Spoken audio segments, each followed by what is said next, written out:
Okay. Alright. Okay, we're up. Nice.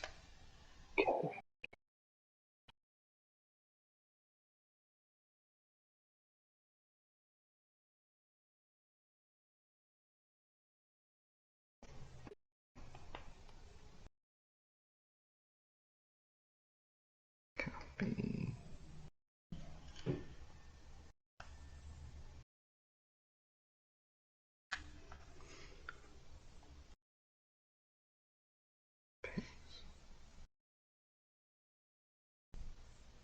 Wait, bitch.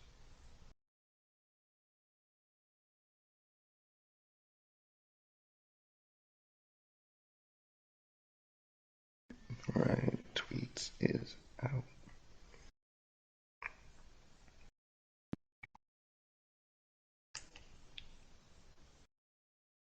Screenshot that.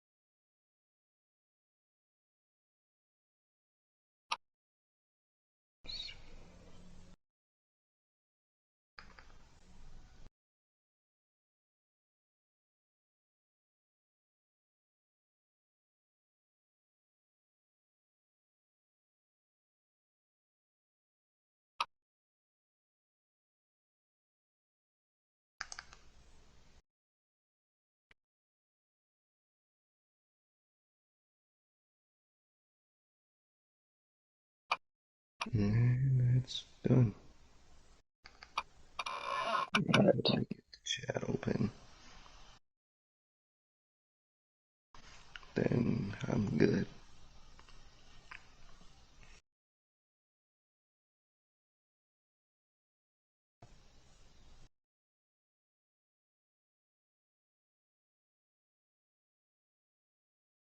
Alright, boom. So far we got no one.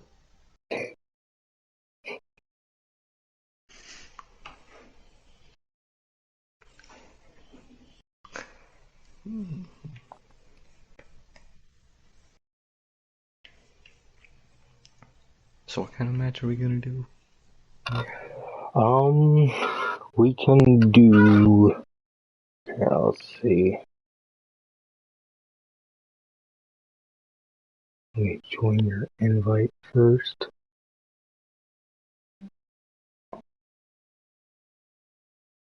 Okay.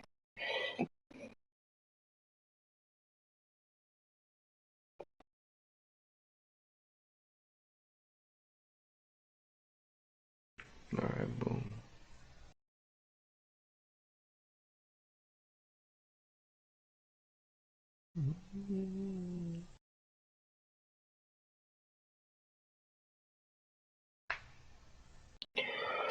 Okay. Set thumbnail and we're good. Oh, nice. So far only basically 4 minutes. So nice.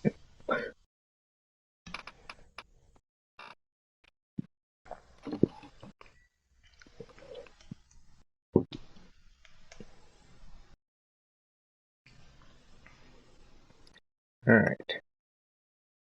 Yeah, you see on the live stream how WWE 2K19 like crops it out? It does? Oh, wait, hold on. Let me see. Oh, yeah, it's like See how, black. yeah, see it's got that like black outline to it? Online doesn't do that. Does it do that on your just TV normally? No. Oh, damn, Yeah, that's it's just, weird. yeah, it is weird. I hate it Yeah, that's gay. very badly. Yeah, that's just annoying. No. Alright. Okay. So add all these hashtags and we are good. Nice. And that's it. And we can end stream. The fuck? Alright.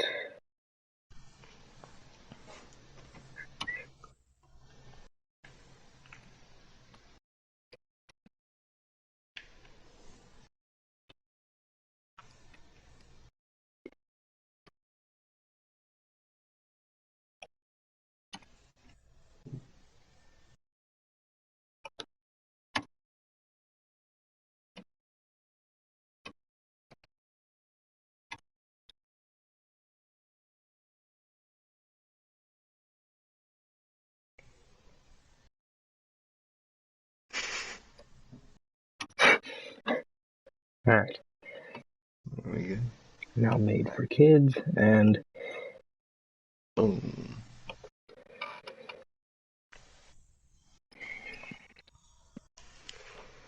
There we go. alright. Pull up the chat here. Let me make sure this thumbnail's working. So far, still just me in the chat. Nate liked the post, so hopefully he'll be here soon. Sooner rather than later. Hopefully. We gained a subscriber. Let's go. We were at 166 the last time I checked it, which was like yesterday, I think. Oh, nice. There we go, 167. Let's go.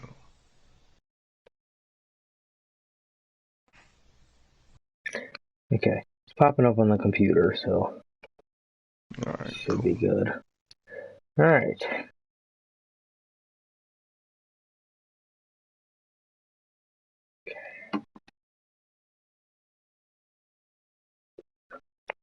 Alright. That's bad. Okay. Okay. What's up, guys? It is I, Johnny Mayhem, and the What is Sir up? K, What is back up? with episode 4, part 2 of the Notorious Sales podcast. This is the news part of the episode, so yeah, we're here obviously with Sir K again. How are you doing? I'm doing good. Doing pretty good. You? Doing good. Just enjoying these last couple days I have off of work. Yeah. I think this is the last time I have more than 2 days in a row off. Shit. I'm gonna be busy. Yeah, so we're back.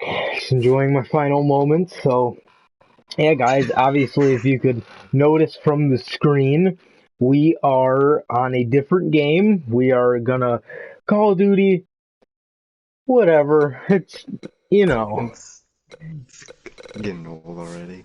yeah, for sure. So we wanted to mix it up, try something new out. So we are here with WWE 2K19, not 2K20. Yeah, no.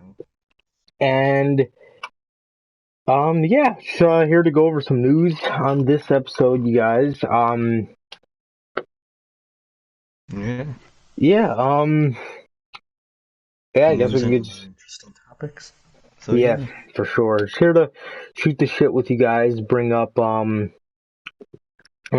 couple ideas we had with Yeah.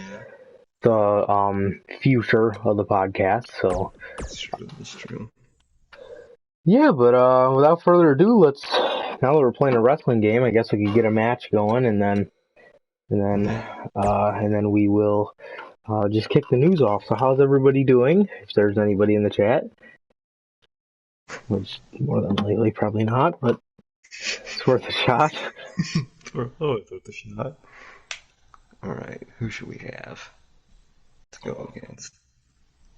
Hard people?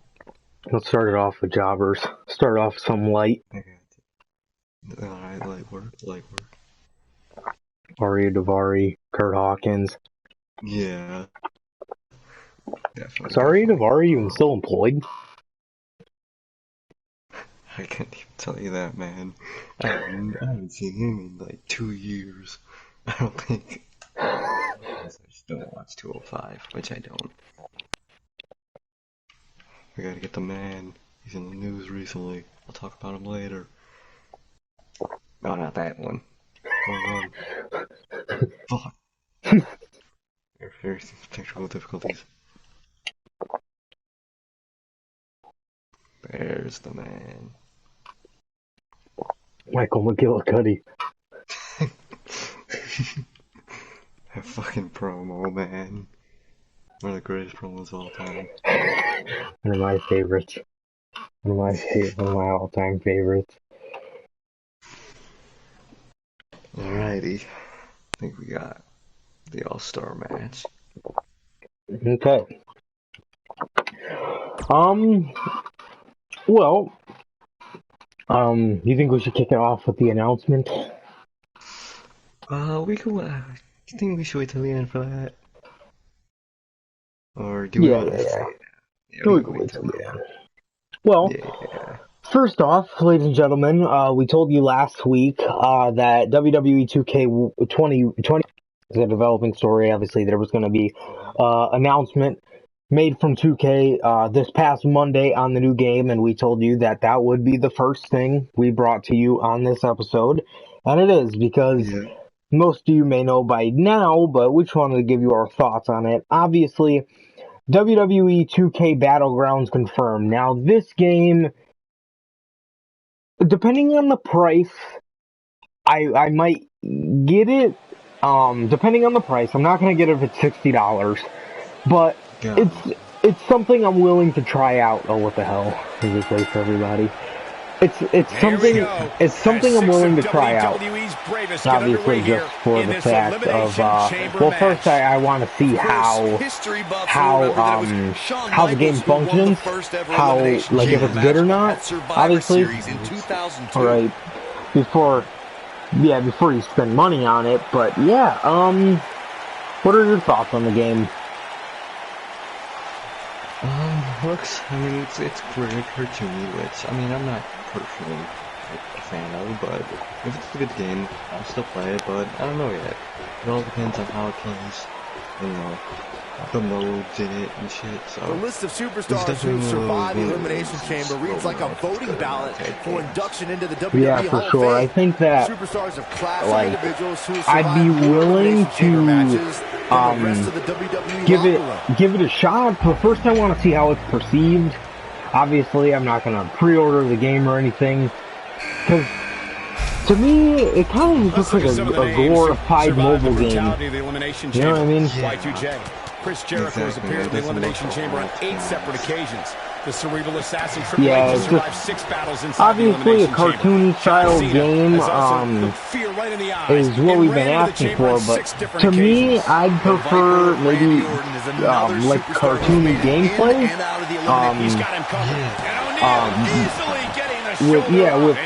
Like a cartoon, or what's the word I'm looking for? Like a arcade style game. Very, like, everything over exaggerated, like I said, but like the graphics in this game are amazing. That's like one of the, that's one of the things that that's one of the upsides about this game. That's obviously the people that make it. I think it's Visual Concepts that deal with the graphics of this game. Obviously do a phenomenal job every year of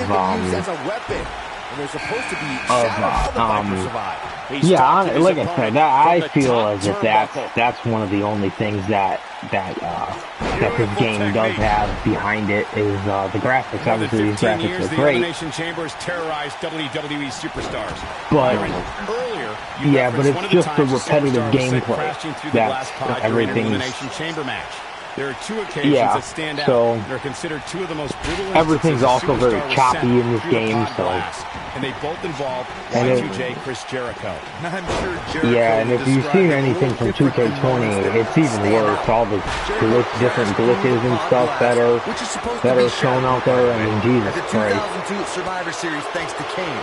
And then great job escaping, trying to turn this thing around. Oh, nasty impact. Guys, but WWE 2K Battlegrounds is our announcement. So, something different. Like Staircase said, it's one of those things where it's kind of just like wait till it releases type thing.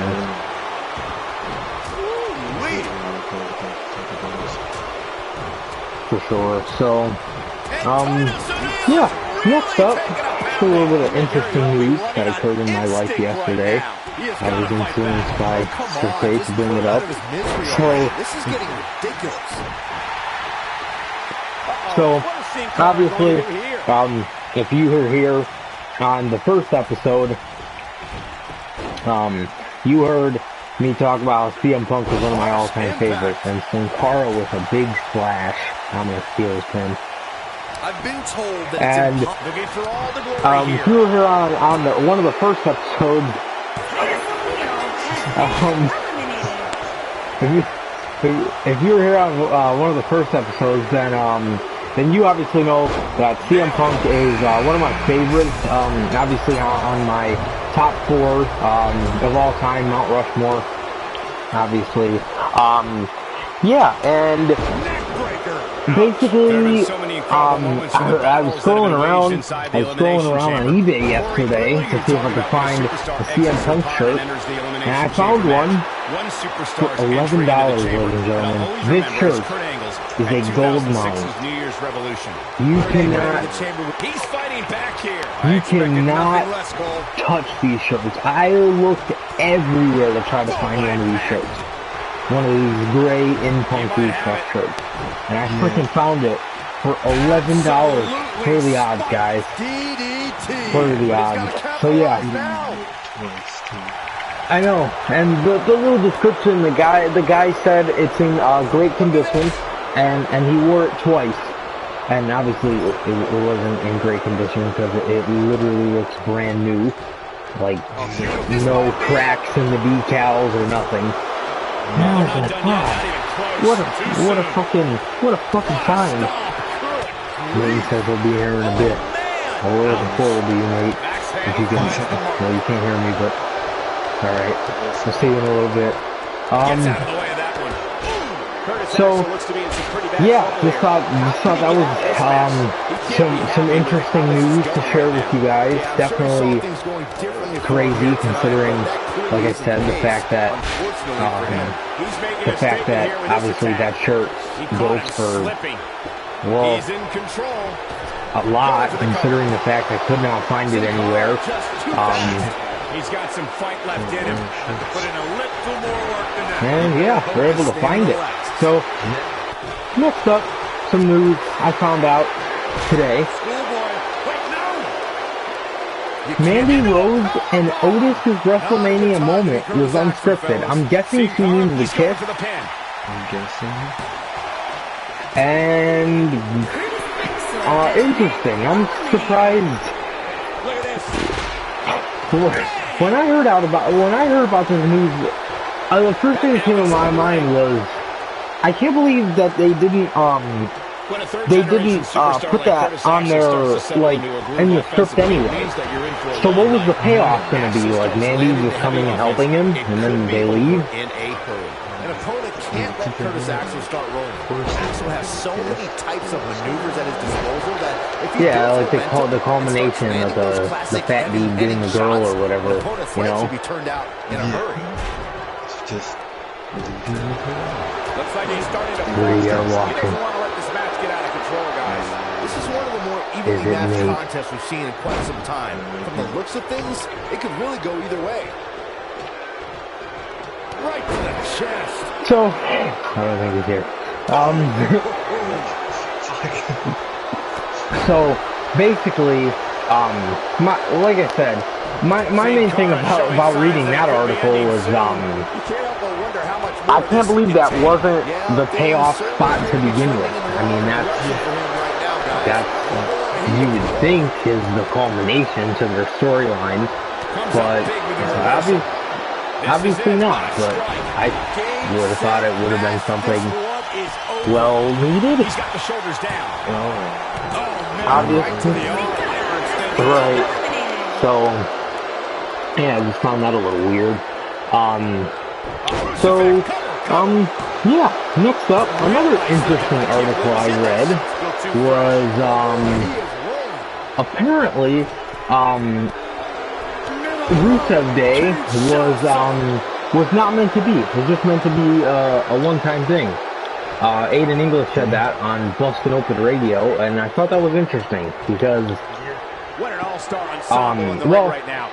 he said it was only supposed to be a one-time thing, and they basically put them together as a tag team without having any plans. It was weird, but obviously, basic WWE booking at our hands here.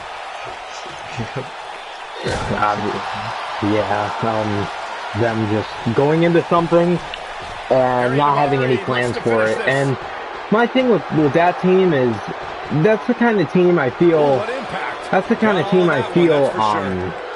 It's like once they are like in effect, I feel like that's one of those teams that To me, like he had it there locked in should pretty definitely. good. I guess not. When you Showing some see quickness how there. far they get over, Yeah. this is definitely one of those teams you His should, shoulders are down. You're not going to win any matches that right, easily. plan Too to soon. eventually have a tag team championship run. I would think. Yeah, you think He so. wants no part of the outside. Yeah, I don't know. Rusev Nailed Day, it. Shoulders down, is it enough? to me, I mean, what do you This think guy of just Rusev Day? refuses to quit. It's hard to believe, but it looks like he still has some gas left Some in the tank. fun shit. Here we go. And But can he follow up here? This could do it.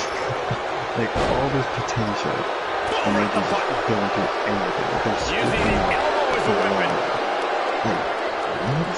Yeah. Makes no sense with that shit, man. They really didn't. Like, And what do you think? thing was with them too, it's like every chance that this team could have had, they just blatantly just squandered it. You know what I mean? Like, I believe they had. So, if my memory serves, well, I know this happened, but Rusev was he was in the United States Championship match at WrestleMania 34, which everybody at the time it had basically been, it was like the culmination of Rusev Day was for him to win the U.S. Championship at WrestleMania in front of a big crowd and get the big pop. But instead, they forget that, they say fuck that, and they give it to Jinder Mahal. That was your first fuck up. Second off, you give Rusev a WWE Championship match, basically putting it in our face that this guy's never going to be a top star against AJ, and I believe he lost to him in like, I think it was like 6 minutes or something. 6 minutes or some shit. And basically, if my memory serves me right, these guys had numerous amounts of shots at the tag team championship, and they just ended up just having to lose them. Obviously, like I said, putting it in our face that these guys are never going to be top stars, no matter what you guys say. So it was all just an unfortunate situation with that group, and it's just one of those things that just sucks. So get over and you get buried because they ain't got to get over. Taking out any more damage here could very well mean the beginning of the end. He's learning all right in the game itself. Turn your features, clean off your face. Here's a cover. And there's the victory. What a six-man match. So yeah, Rusev Day, obviously, so much just lost potential, I think, and I mean, it was one of those storylines that it gave off the impression they just enjoyed to fuck it up. You know what I mean? Yeah. Want to do some tags? Off topic. We're going our tag team prophecy. We start off with a B team. Yeah. I learned this game. Oh, wait. Yeah. But yeah. Yeah, but they're the Miz Taraj. God, remember that? That's weird. I swear. If my memory serves me correctly, didn't people like them? I think people might have. I can't really remember. Why is my guy on the other side? Oh, there we go. Select a slot. Okay, cool. Okay, alright, cool. Okay. Yeah, I don't know if my memory serves me correctly. I can't remember if people liked them or not. I don't remember. I remember people said they had some potential in the B team. I don't think anyone liked them in the Miztourage. They were like just people that helped Miz win, basically. Yeah, dude, if I liked anything from the B team, it was their original theme song, Battle Scars, Oh bro. my god, it's That such an amazing theme. that was a badass theme song, guys. I miss Battle That Scars, was, bro. man. I'm gonna download that to That my was some phone good after we shit. get off here. I But actually have to too. yeah, but yeah, Rusev Day, yeah, just squandered opportunities, Oh yeah. just with the ascension of Rusev Day, they just, like I said, it was one of those storylines where it really just came off as like, they just enjoyed to fuck it up. You know what I mean? Like Exactly. like they just, for some reason, just, had a thing just for not pushing Rusev. Is really bogus, but And man, I never get tired of watching these guys compete. on a brighter note, obviously, last week, we came to you with a developing story that, Samoa Joe's status was, up in the air, and that, seems to be, not the case anymore, because he is back on television. However, he is back in a commentary role, which if you guys don't remember, that's pretty much how they involved him back in TV. The first time he got injured, with like his thumb was broke or something. Something like that. And obviously they had him, do commentary until, Seth Rollins and the AOP, basically brought him out of that, if you will. Yeah. So, yeah, and now he's back on commentary, and he's really good on commentary, actually. His analysis is very well spoken, I think. What do you think? He's really genuinely great on commentary, and anything's better than fucking Jerry Lawler, man. Drop kick. Beautiful. Oh, did he replace Jerry? Is that who he replaced? It's so hard to create space for yourself in a tornado tag team match such as this. That's fucking He's wonderful. got a very untraditional approach tonight, which I just includes can't spending a stand great deal of Jerry time King Lawler outside the on the commentary. I just can't. He's so fucking awful. Guys. He knew he would take on some offense here tonight. He just has to make sure he keeps it to a minimum. Incoming. Oh boy, he is rolling. Really good at commentary. So much fun to see him when he can't go in the ring, just do commentary. That's fun.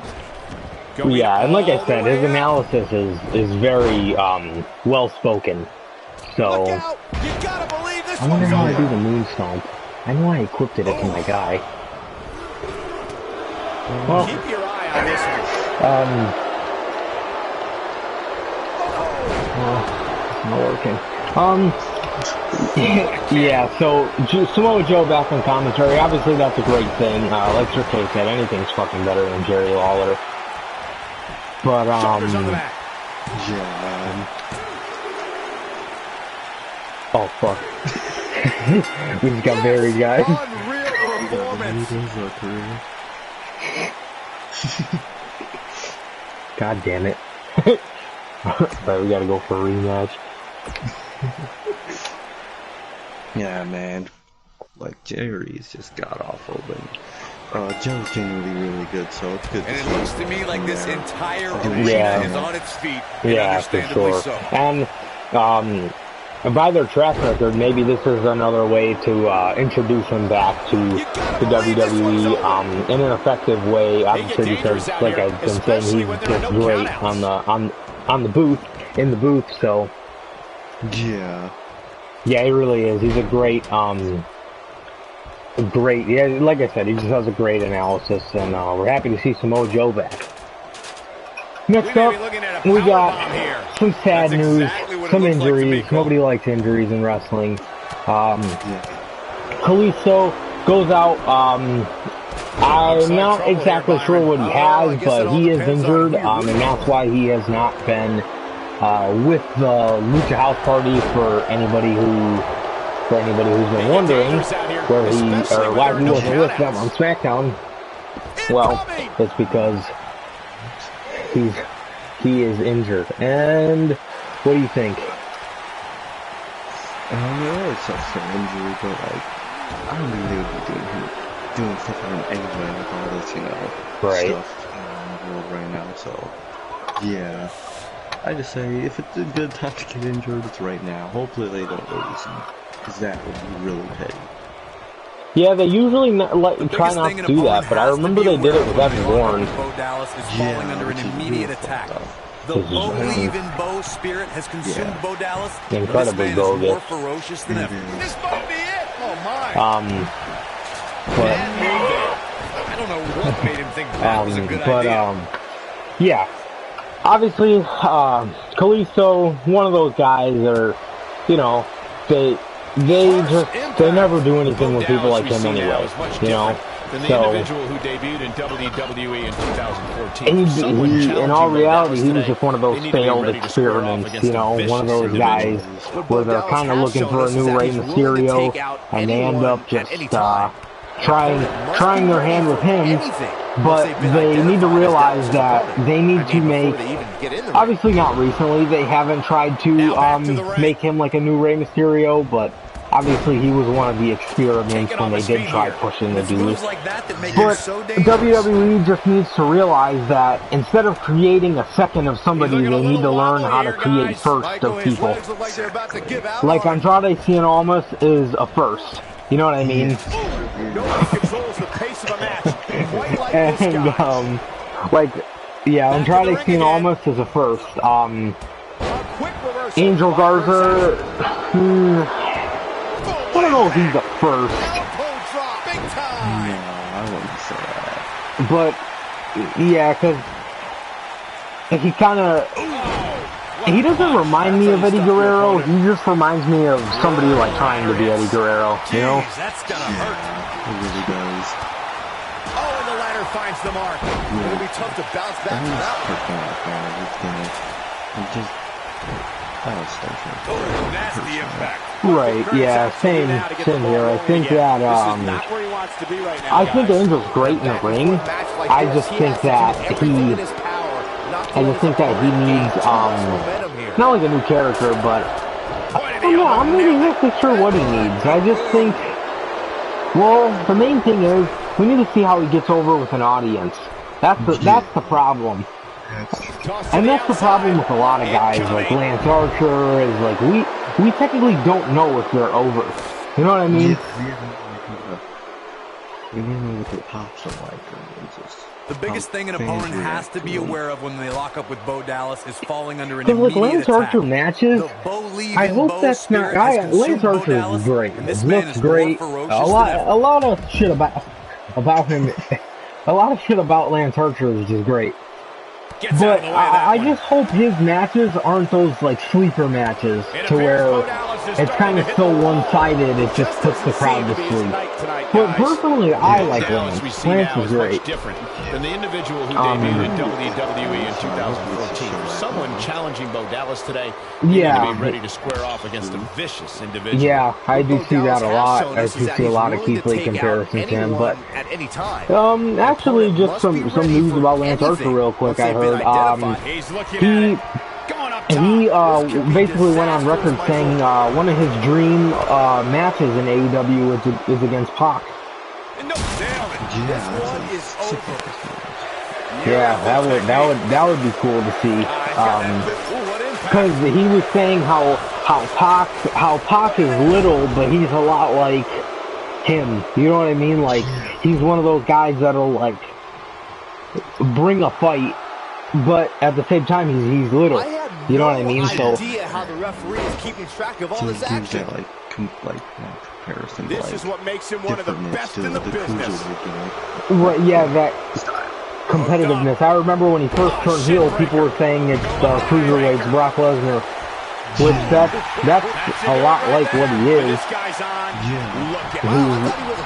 He's one of those guys that'll like bitch the cruiserweights around, like when he was in WWE.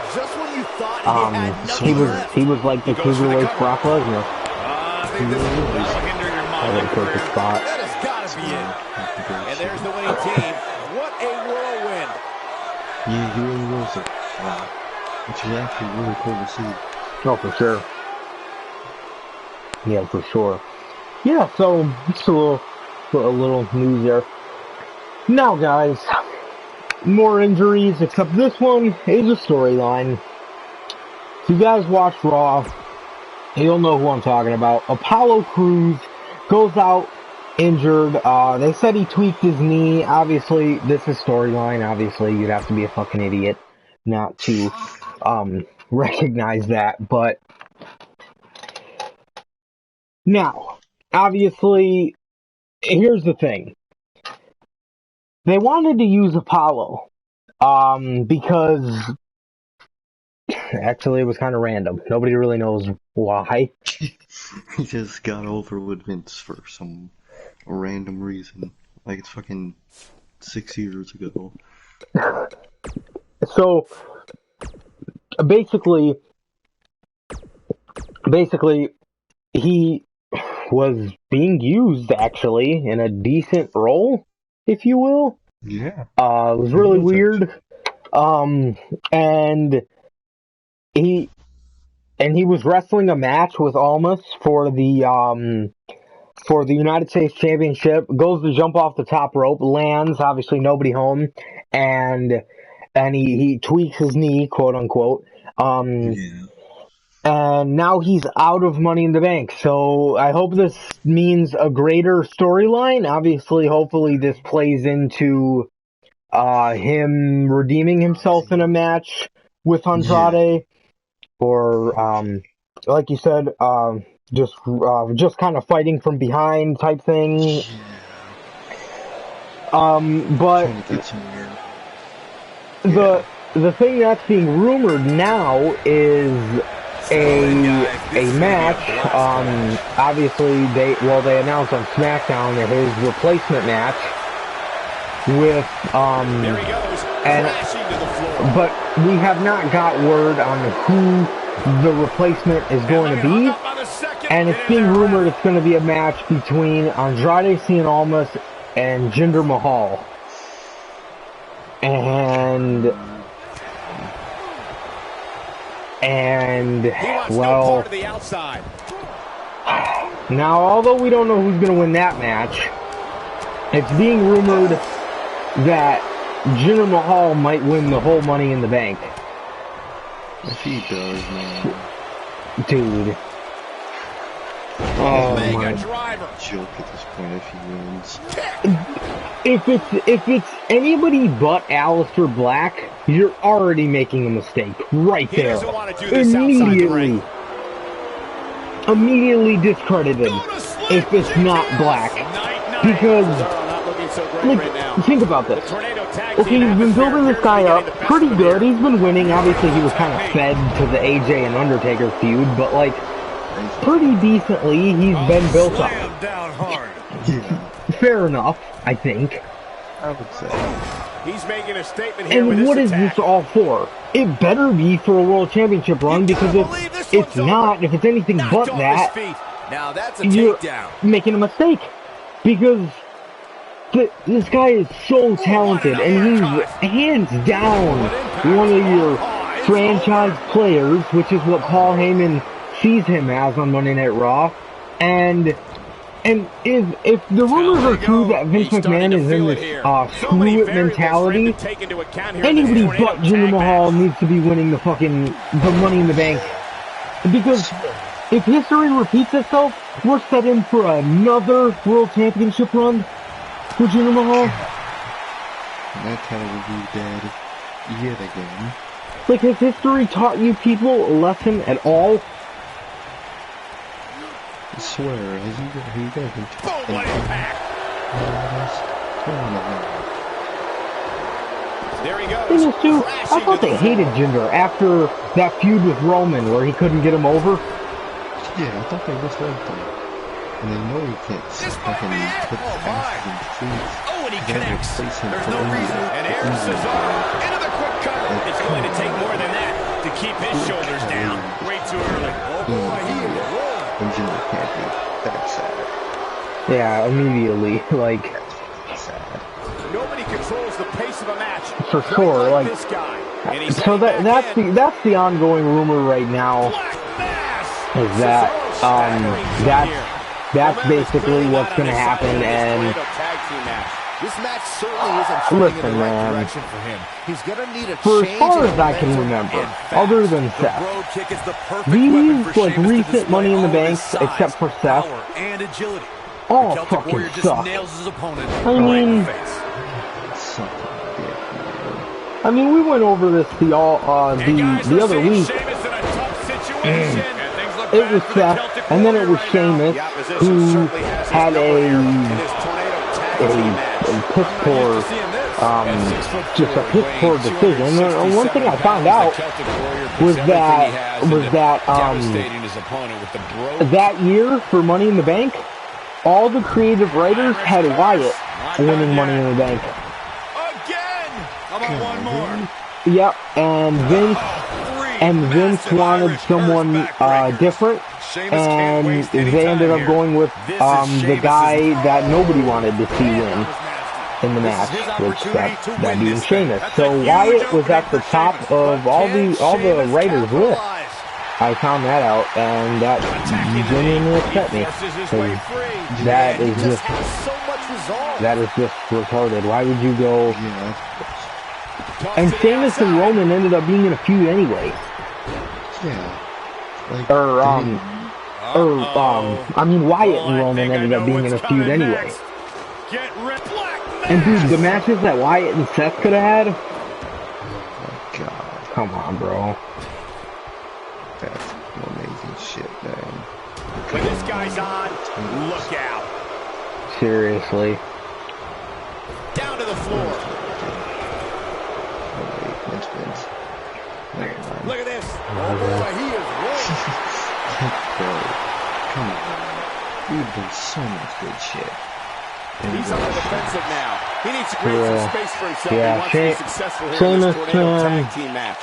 I mean, Sheamus is great, right? But that World Championship reign was just, well, not needed, to say the least. Like, especially when Money in the Bank, really. I know. I assure you. Yeah, it just did not make any sense. Obviously, the next year we get to Ambrose. We get to Ambrose, and obviously they do their stupid fucking spot where he wins it the same night. And that obviously just sucks. That spot will just never be okay unless it absolutely makes sense. Yeah, which it never does. Yeah, so right, and who's after Corbin? Obviously failed, which that's another spot that's never okay when they fail their Money in the Bank. Oh my God! Oh, they got his ass. I swear, man, a Money in the Bank should never fail. For sure, it's so like it's so like blatantly obvious. Yeah. Like what? You can literally cash this in whenever. Like you can cash this in when this guy's sleeping. Exactly. You know what I mean? Cash this in anywhere, anytime, any place. But no. Yeah. They do it the same night. Like that. Like they don't expect that anymore. Yeah, seriously. That's just fucking mere stupidity at that point. I swear. Yeah, these Money in the Banks have sucked, man. And if they give it to Jinder, like, dude, like, bro. First of all, he was already a world champion, and he proved he was ass. Second of all, bro, Jinder, really, come on, like, just give it to Black. seriously, at this point, like, it's just so fucking bogus. Like, every year they throw this shit away to, like, the most undeserving people. Like, what the fuck has this guy done?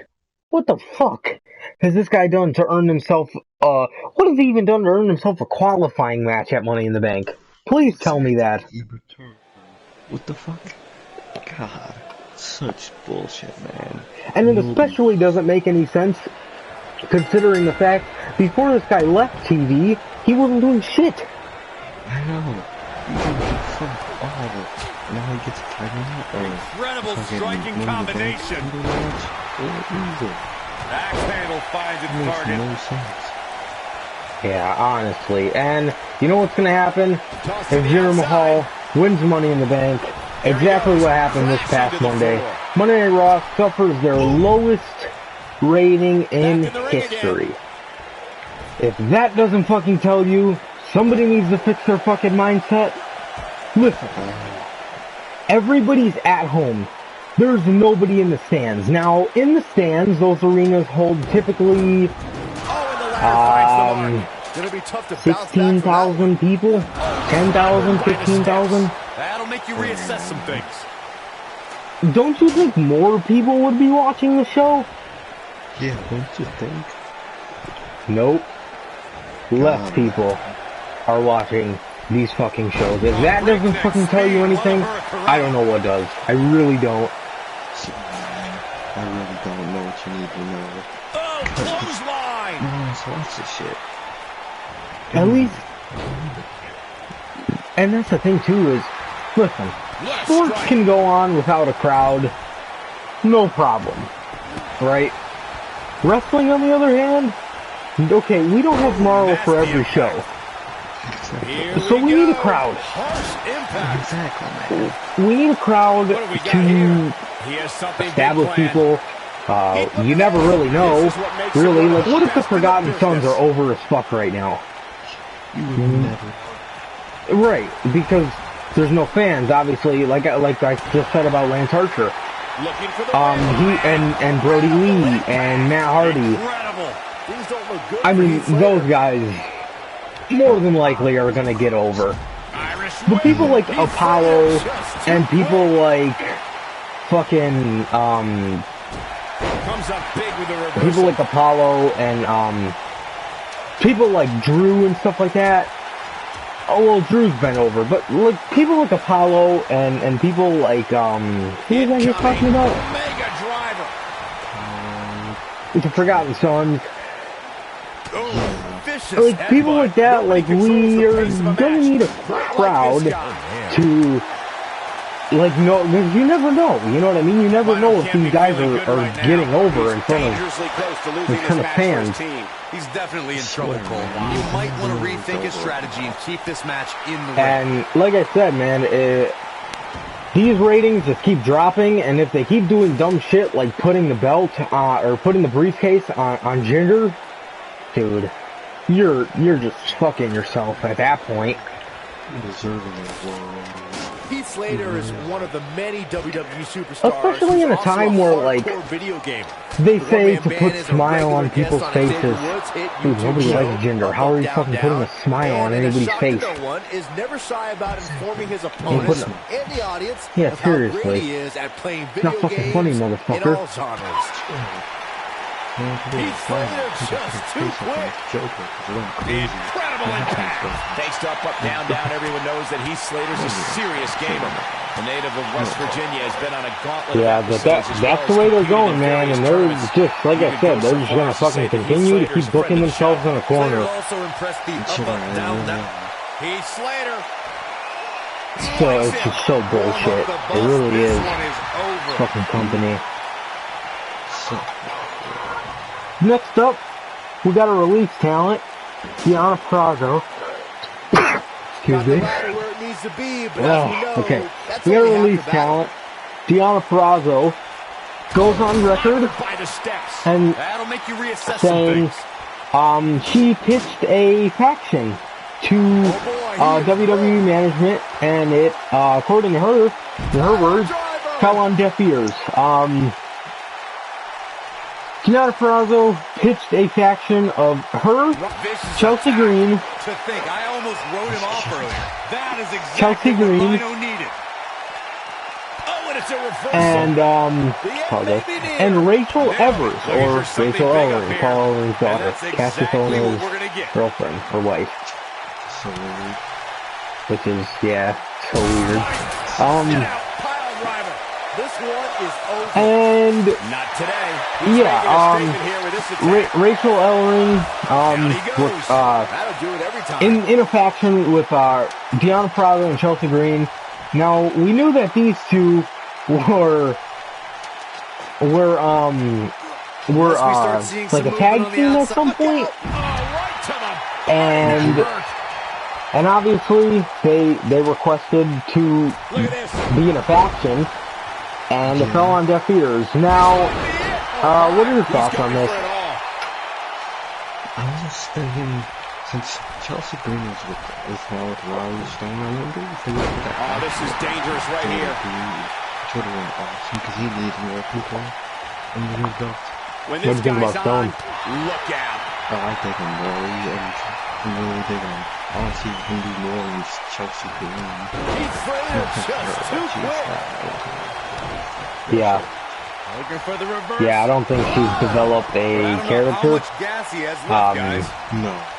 I don't think she's like developed enough. Which I see why they put her with a manager like him, but it's just one of those things where it's just not working. And that's an act too. We don't know if that's getting over. Oh, it's sick. It's like deja vu all over again. Got the shoulders down. So that could be getting over, or it could not. But that's why NXT is so incredibly hard to watch with no fans. It's so off without fans, man. For sure. It's one of those things where I honestly, personally, I just prefer to watch AEW on Wednesdays, because they at least, like, NXT's putting on good shows, but without fans, it's, like, so ass. But, like, AEW's putting on good shows, too, but it's the fact that they kind of have the wrestlers in the crowd, so it's not completely silent. Legit. I swear, man, they're just doing fun shit with that, and with NXT, bro, no Morrow. I don't know about you, bro, but I just can't watch NXT without Morrow. I really can't. Very true. Very true. It's incredibly hard. I think he was on this past week. I think he was on, it was him, Beth, and Tom Phillips, no Nigel. Which Morrow and Nigel are like fucking Scottie Pippen and Michael Jordan, you know what I mean? Like, I swear, man. Those two is just the greatest 1-2 punch I've ever heard. Oh, man. Dax and Cash. Dax and Cash. Swear, man. Some of the greatest commentary. Probably, to me, the greatest commentary. Same here. At least Morrow. At least the greatest commentator of all time, man. Oh, no doubt. Without him, NXT is just off. It just feels like lifeless, to be honest with you. Yeah, no disrespect to JR, but Jesus Christ, dude. Morrow. Wow. He can do it all, man, amazingly. You know what JR was really fucking good at? Spots. He was fucking amazing at calling the spot. He was, bro. He's amazing. He was amazing at spots. That was kind of really old and AI. Oh man, this is gonna be great. Yeah, he tries. You can tell he tries, but I mean, it's just not the same, you know. Right to the face. He misses the dive. So, yeah, you know, one of my takes on this whole Chelsea Green and Deonna Purrazzo and Rachel Ellering faction is, listen, man. Before I start, can you give your take on Charlotte and NXT? Okay, she's in very good. She's what impact? Especially in NXT. NXT's so underground, it's not meant for characters like that. Dawson on the defensive now. And It's not meant for characters like Charlotte. like, or like, well, I can't even say that though, because Bobby Roode fucking was awesome in NXT. But like, the thing is it's not her character at all. I take that back. But like, she's just so fucking bad. Like, she just gives off the impression that she just is like just better than everybody. You know what I mean? It's like, here, folks. Oh boy, he is rolling. It comes off as if like she's literally just down there to show everybody else their worth. Like that's how, like, just to show everybody else that, like, just show everybody else that they fucking suck, pretty much. Like,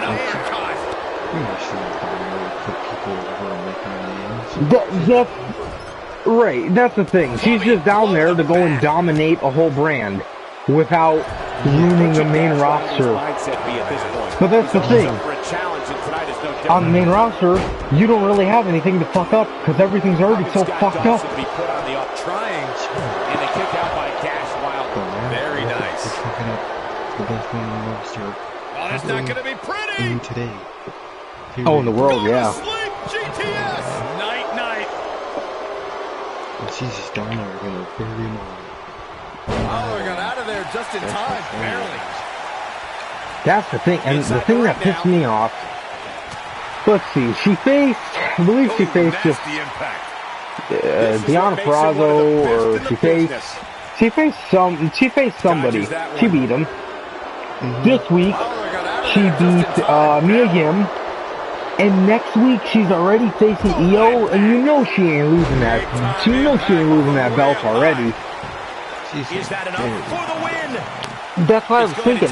Io should have been the last person that she comes head-to-head with, and Io beats her. If she's just gonna beat Io, bro, man. What are you guys doing, man? Like, if I'm Triple H, I'm not okay in that, man. I can't do that. I don't know how to do this. And Charlotte, man, she was The fall that hurts, it's the sudden stop. Honestly, the female Roman in full effect. Talking up a storm right now. It's just the worst one because at least Roman's going to be hungry. He's going for it all. Beautiful technique. Yeah, Down he goes. she's just been growing to get this bigger ego about herself. Exactly, because they just keep loving her. Things are looking unfavorable for Scott Dawson. Oh shit. He started this match and he goes for the pin. Things are looking bleak for Wilder here. Dax better figure something out in a hurry. You're not going to win any matches that easily. Too soon. Oh god, no, not for me, no. Fuck no. She sucks. Cardboard cut on the ring. Can't fucking talk. Talks like a goddamn robot from Star Wars. I've heard it from countless superstars over the years, including Stone Cold Steve Austin. This arena at Rosemont is a good arena to compete. Yeah, she's one of those people that always fucking needs a ring general. You know what I mean? We've seen this before. That's how you put an exclamation point on the end of a match, guys. They seem to be someone related to a freestyle match. Yeah, seriously. And the match continues. That's teamwork. Fireman's carry. Yeah, but Io, dude, if they're just gonna, I honestly, like JD said this, man, I honestly just think she's just gonna bury the whole fucking division. She's gonna bury the whole fucking, because after Io, who beats her? You can bet every superstar on the roster is crowded around. You know they're not gonna give it to Candace. You know. Victorious. They really aren't. I don't know if they, do they like Candace? Like, dude, that's a great question, because the whole time she's been in NXT, she's basically just been Johnny's husband. Pretty much. Oh no, inverted atomic drop. Yeah, she's been, well, fuck, the way they make him look on television with her, you'd fucking think so. That should do it. Dawson takes out the knee. Yeah, man, she's just married to the ring. Pretty much. Yeah, and that, man, The only thing I'm looking forward to on NXT next week is Johnny versus Dijak. That should be good. That's gonna be some fun shit. Hey, look who showed up. Oh shit, he's back. Your mic is too quiet, is it? Oh, the fucking 2K volume's on. Oh, gotta go turn that off. Oh, motherfucker. God damn it. I always fucking forget to do this in games. Jesus Christ, audio volume. I apologize, I'm turning all this shit off now. I'm very sorry. Fuck. God damn. And this has been the whole fucking an hour of this. Fuck. Alright, invite me to another one. No. I can't tell he's gonna find your name. The fuck are you? Oh. Right there. Son of a bitch. They've been just probably listening to fucking game commentary the whole time. Poor people, man. Motherfucker. I apologize. Again, you guys. God damn it. Well, Okay, I should be good now. I think it's good in the home screen. Oh yeah, it's good in the home screen. Just now only get into matches. yeah. Yes, we are on the 2K20. Yeah, but dude, Charlotte, man, this is just so sad because legitimately one of the in my opinion, it's the greatest women's division in wrestling at this point. Oh yeah, definitely, man. So it's just annoying to see. I think it's just very annoying to see, like, just favoritism at its finest. Yeah, clear, blatant favoritism towards Charlotte over everybody else. It's fucked up. Yeah, and they're just gonna give a whole division to her, which is really unfortunate. Yeah, man, but Charlotte, fill me in on what I missed. What you missed. So you missed WWE 2K Battlegrounds confirmed. I found a In Punk We Trust shirt for $11 and I bought it. Mandy Rose and Otis WrestleMania Kiss moment was unscripted. Rusev Day was only supposed to be a one-time thing. Samoa Joe back on commentary. Kalisto injured. Apollo injured and his possible replacement, which is more than likely going to be Jinder Mahal. Raw ratings reach lowest in history. Chelsea, Deonna Purrazzo pitches a Chelsea Green, Deonna Purrazzo and Rachel Ellering faction, and we just got done talking about Charlotte burying the entire NXT Women's Division, which seems like where they're going to go. Let me check this. Oh, cool. Okay, the audio's off now. Alright, cool. That's good, that's good. So, next up, came at the right time, because we got news on the Velveteen Dream. Obviously, this is a developing story, and we got the newest piece to the development here. And so, this is the tea, guys. Velveteen Dream's number has been confirmed by people that are close to him. The number that he was, I guess, texting this underage person off of. And what do you think, bro? God, man, bro, if it is, that's so much potential lost, man. That's so fucked. Like, dude, you're the Velveteen Dream. You know how much you'd get? You go for an underage chick, and you could have one of the best careers in history.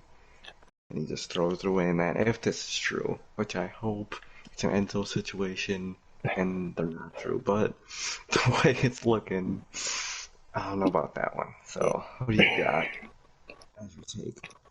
I mean, dude, I can honestly hope. Wasn't it just his Instagram? Apparently more came out. Yeah, apparently he uses his number to text people. Man, one of my favorite characters, performers, and thing that's unfortunate, bro. If he gets caught with this, you know he's getting released. And not only that, bro, no one's gonna hire he's basically done. Nobody's gonna hire him. That would have been his career. Which, man, I don't want to point the finger yet. Obviously, it's still a developing story, and hopefully, this is just an Enzo situation. Hopefully, man. But, man, if things keep coming out against him, yikes, that is not looking good for him at all. Which is very bad, obviously, for the career of the Velveteen Dream. Man, I mean, I don't want to talk too much about the situation, obviously, but we don't know everything, but as far as his future things, do you think they're going to put the NXT Championship on him? I don't think they're going to I don't think they're going to take the risk right now of putting it on him. Plus two, I think his coronation needs a live audience. So if he is guilty, or innocent, I mean, if he is innocent, I think it needs to be, I think it's one of those things that I think will be better off saved for when there's a live audience. So, no, I don't think they'll put the championship on him, and I don't think they'll put it on him anyway. Yeah, that's true, actually. Fuck. Yeah, man, I have to say it. I can see that, definitely, bro. So, yeah, man, the Velveteen Dream, not looking good for him, but hopefully, I don't think they're going to put the championship on him. I don't. No. I think it's out of their paranoia of them, out of just the paranoia of them putting the NXT Championship on a guy who gets who, if it does get confirmed, of putting the NXT Championship on a guy who is being looked at or what I'm. They don't want the burden of putting the NXT Championship on a guy and then having it come out that he's a sexual predator. Exactly. Or like a underage seeker. Yeah, predator. Like, bro, we don't want to get Tim Hansen involved in this shit, man.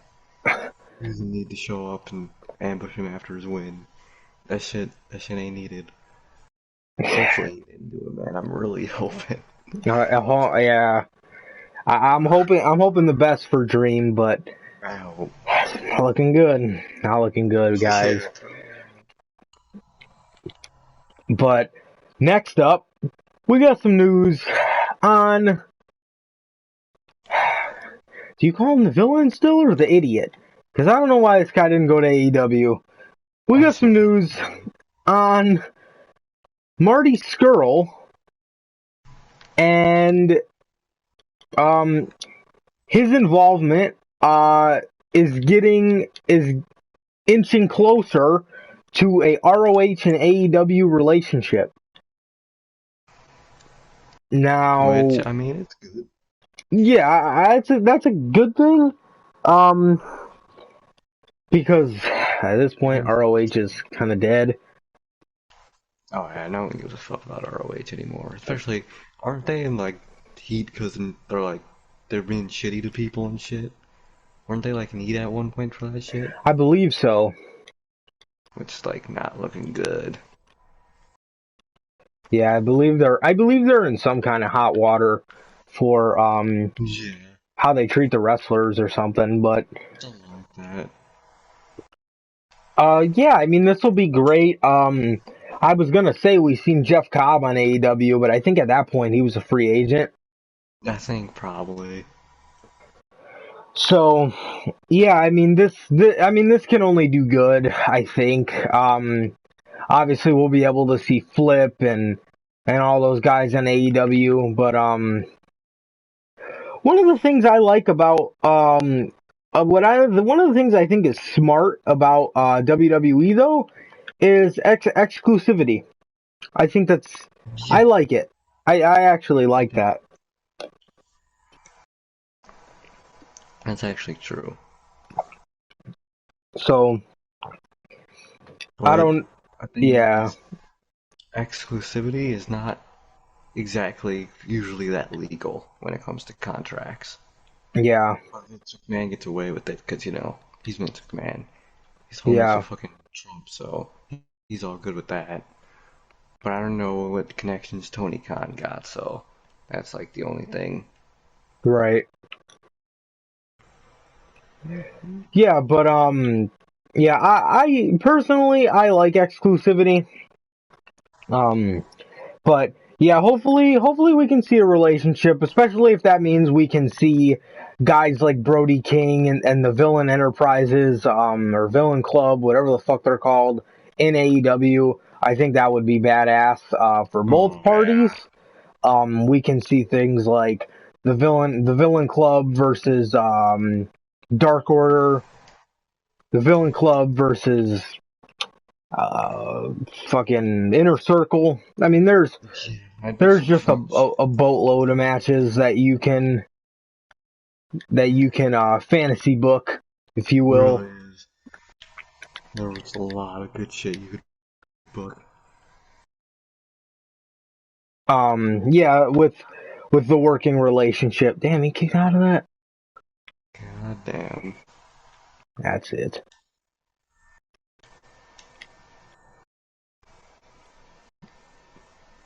Fuck. Um, yeah. So hopefully we could get a working relationship between the two companies soon. I think that would mean great things for Yeah. both companies. So yeah. Next up, well, what do you think about that?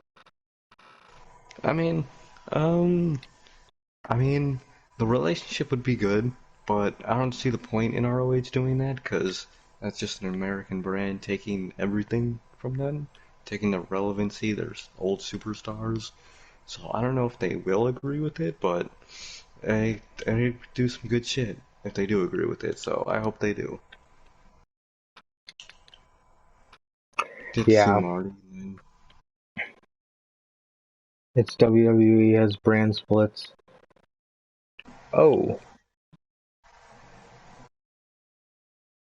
And I'm dead again.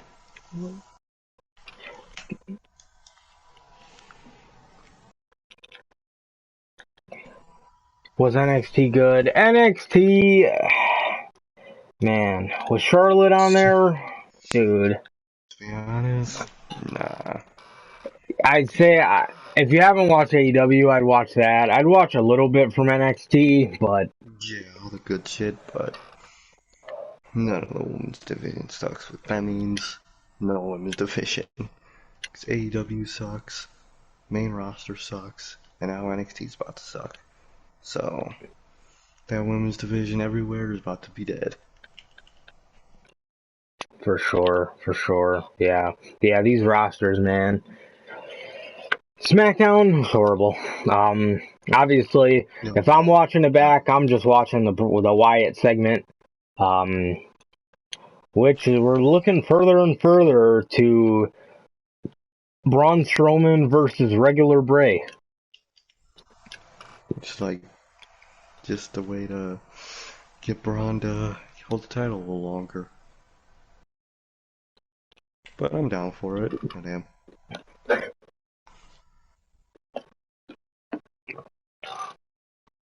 Yeah, so obviously Wyatt, Wyatt and Braun have Money in the Bank. So yeah, I'd honestly just go back and watch that. Oh, yeah. So next up, Gallows and Zack Ryder, both filed for trademarks. And they filed for these trademarks through the people that deal with AEW trademark filing. Yeah. So That's some interesting news. Could these two be on their way to AEW? Obviously, Zack Ryder is a good friend of Cody's, so that one's more than likely. But Gallows too, I think. I think for sure he could definitely be on his way to AEW with Machine Gun. Yeah, the Machine Gun. Carl Anderson. What do you think? I mean, I genuinely think Zack Ryder's about to go over there. But in terms of Gallows, I don't know. I don't know where he's gonna go. I don't know because I think it's obvious where Carl Anderson's about to go, but I don't know if Big LG is gonna join him. So, well, also they've been saying that all these hints at Gallows going to Impact and Ryder going to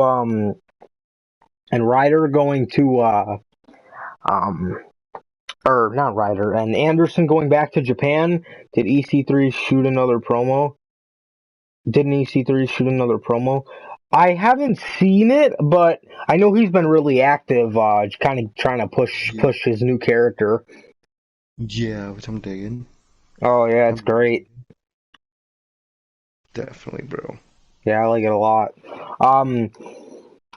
But they were saying that Gallows and Anderson, obviously teasing they were going to go to New Japan and Impact is it's a swerve, and they're going to end up in AEW.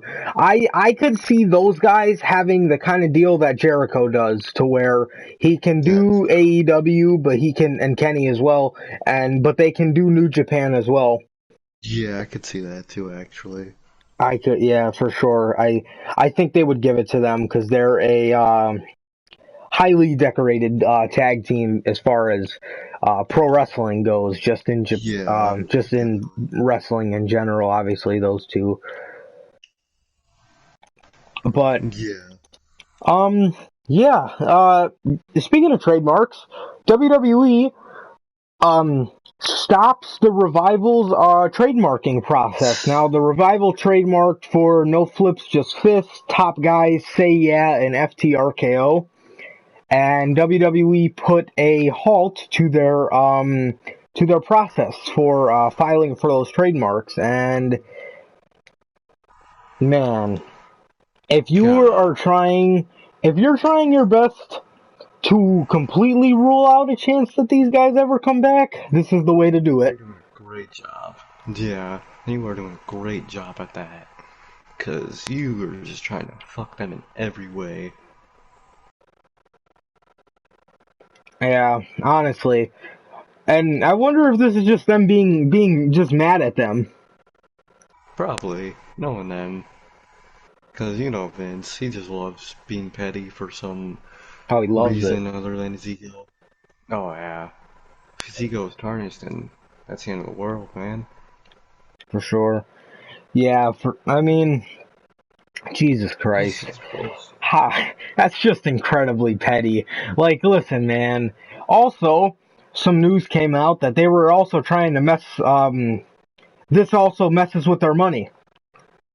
Yeah. And, I mean, like I said, if you're trying to get these guys to never come back, you're doing a fantastic job. I mean, it's just so bogus. It genuinely is. It's just so petty. Just what they're doing to these guys, and I mean, they're gone, man. Just let them go. And if you ever do want them to come back, don't do anything you're gonna regret later. And that's exactly what they're doing. Oh yeah, they're doing some shit they're really gonna regret. Because they're trying to take the name that they built for themselves. They built No Flips, Just Fists. They built Top Guys. And that's the thing. And that's the thing we were talking about yesterday, man, is like, honestly, like, if I was running a wrestling promotion, like a healthy wrestling promotion, man, if the talent wanted out and they wanted to go and keep and keep their names or whatever, I honestly would probably give it to them. Give them the trademarks for their names because listen, man, your company just looks so much better if you look like if you let people create, if you create things and give it to people to create and you and then you let them further that. Your company just looks so much better if you create and then send people off to make bigger and better names out of their what they made their babies, you know? Like Exactly. I guarantee you to the revival or the revolt, the revival is their baby, man. Like they created that. Like they put so much love and care into creating who Scott Dawson and Dash Wilder are. Exactly. And then it just ripped away from them. Because a Right. greedy old man is petty. Like, come on. That shit ain't right, man. Bogus. Hands down, It man. really is. That's just fucked up. That should not be a thing that's happening. For sure.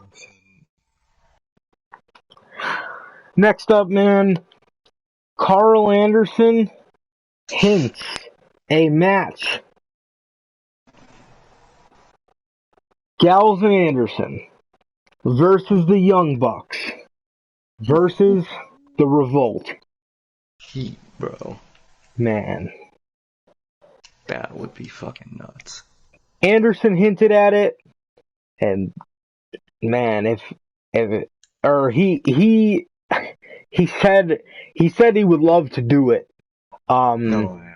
And man, God. if something like that would ever happen, if that match were to happen, dude, their AEW's tag division is stacked already. Just through and through. Like, it's just a stacked division. Easy, bro. Stacked. If they went out and got Gallows and Anderson and the Revival, dude. Talk about pickups, bro. Honestly. Talk about fucking pickups, man. That tag division would be nuts, bro. That would be some good shit. It honestly would. Like their division is stacked already. I think that would, man, that tag division will be something else. It really would. Oh, I hate this Hell in a Cell arena with the blue ropes. Oh yeah, for Hell in a Cell for some reason. Looks so weird. I can't wait to see what the Revolt can do now that they're fucking free to like do whatever comes to their mind and be creative. Honestly, can you imagine?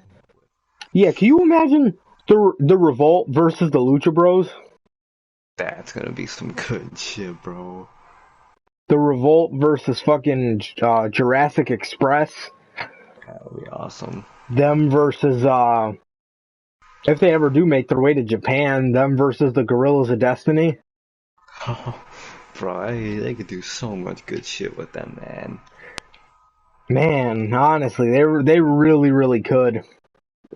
They really could. Who else is in AEW? I know I'm forgetting. The Best Friends. Oh man, the Best Friends. They could have a match. Obviously, there's the match with the Bucks. Obviously, that's match. That's what I call a fucking dream match. Fuck.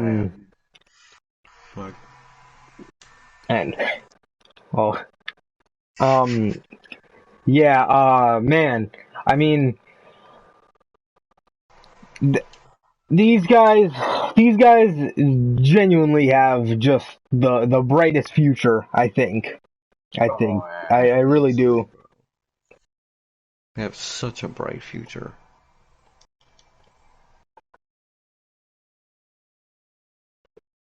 Yeah, what are some of the matches you want to see? Oh, all the ones you listed, bro.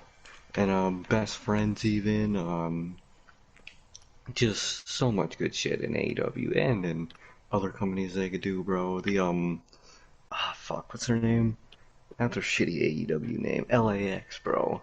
That would be some good shit. That's one of the teams I was forgetting. Proud and Powerful, LAX, Yeah. Santana and LAX, Ortiz. bro.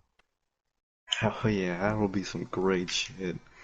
Yeah, dude, Private Party. They're another team. Oh yeah, true. I forgot about Private Party. Them too, man. Yeah, seriously. That's I mean, like I said, man, these guys got some of the brightest futures in the business, man. Just in terms of the type of matches they're going to be able to put on once things get back up and running. I heard a lot of people saying that these guys could debut in AEW as early as next week, because next week they're live. Oh shit. And I heard that soon they could get crowds in by next week, I actually heard. Yeah, that's in the news. That's in the news a little later. So, yeah, Yeah. I mean, the Revival, man. I mean, that's just that AEW tag division in general. Oh yeah. It's gonna be stacked for Gonna sure. be some stack Oh shit. fuck, I'm getting buried by He's getting buried by Kane. the best spot. Oh yeah. I should have grabbed hold of his neck. Oh god.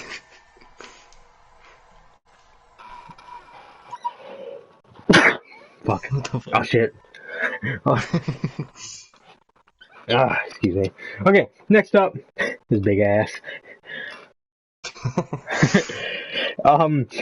Next up, Cody Rhodes says a no for Heath on his Instagram live, which I understand. for sure. But I mean, we'll see. Maybe Heath will end up being something, but Maybe. I mean, obviously that one's kind of. I mean, it just goes to show that AEW is not going to be one of those places where they just accept WWE talent out the ass, you know. Exactly. Clearly they're not. Which it goes to show the people that do make it to AEW, they really do see something in, like how I thought it was one of the coolest things ever how Jericho called Tony Khan and asked him what he thinks about Luke Harper or now Brody Lee, because just because Jericho was explaining just how many great matches he had with him. Yeah, bro. And Jericho's just class act, 100%. Oh, yeah, bro. He's awesome for that, man. He might be Harper. Oh yeah, just the Bludgeon Brothers. Yep. Fuck. Yeah, bro. That was such an awesome thing for Jericho to do. Oh, I know. Especially because Brody Lee's just, to me, just pound for pound, just one of the best, bro. He's so fucking good. Brody Lee. Oh, he's so amazing. Rowan 80, Harper 84. I'm dead. Most of the tag team guys have the same overall. And there's these two. These idiots. Back when he was just Rowan. He was just Harper. The trash machine. Just me. Just K. Just introducing K.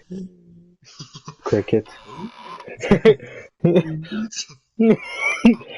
Next up, we got some releases, man. Speaking of guys that just got released, obviously Heath Slater.